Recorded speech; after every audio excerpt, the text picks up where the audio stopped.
কিয়ামতের মহাময়দানে, হাসরের মহাময়দানে আমার আল্লাহ পাক কোরআনের হাফেজদের ডাকবেন, বলবে হে কোরআনের হাফেজ, তোর সিনার ভিতরে আমি আল্লাহ আমার কালামটা লুকিয়ে রেখে দিয়েছিলাম, এই কারণে যে আমি আল্লাহ তোকে ক্ষমা করে দেব, যা যা যা আমার জান্নাতের ভিতরে চলে যা। আল্লাহর মালায়েকারা, আল্লাহর ফেরেশতারা ওই হাফেজ সাহেবকে নিয়ে ওই শহরের প্রথম গেটে চলে যাবে, যে শহরে 70,000 গেট, প্রথম গেটে নিয়ে যাবে। দেখবে ওখানে 70,000 ফেরেশতা অপেক্ষা করছে। কোরআনের হাফেজ যখন যাবে, ওই 70,000 ফেরেশতা বলবে, ও কোরআনের হাফেজ, খোদ আমার আল্লাহ রাব্বুল আলামিন আপনাকে সালাম দিয়েছেন, আর আমাদের 70,000 ফেরেশতাদের আপনার জন্য আল্লাহ উপহার দিয়েছেন। একটু জোরে বলবেন সুবহানাল্লাহ। আল্লাহ পাক সালাম দিয়েছেন কোরআনের হাফেজ সাহেব।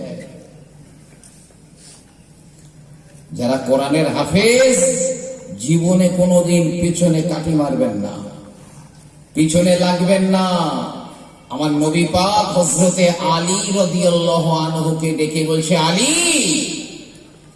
কোরআন জানা মানুষের পিছনে যেন লেগো না, জাহান্নামের কুত্তা তোমাকে যেন ছিঁড়ে না খেতে পারে। অর্থাৎ যারা কোনো কোরআন জানা বা হাফেজ সাহেবের পিছনে লাগে, জাহান্নামের কুত্তা তাদের ছিঁড়ে খাবে, যে মহরতি আর জমিদার হোক।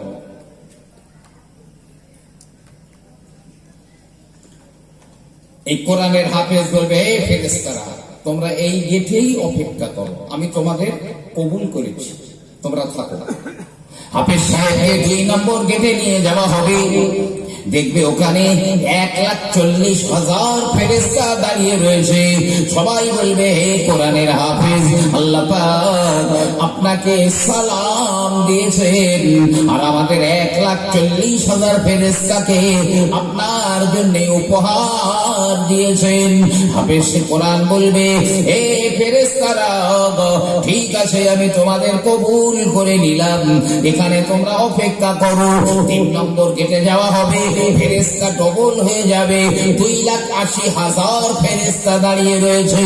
সবাই বলবে, কোরআনের হাফেজ গো, আল্লাহ আপনাকে সালাম জানিয়েছেন, আর আমাদের 2,80,000 ফেরেশতাকে আল্লাহ আপনার জন্য উপহার দিয়েছেন।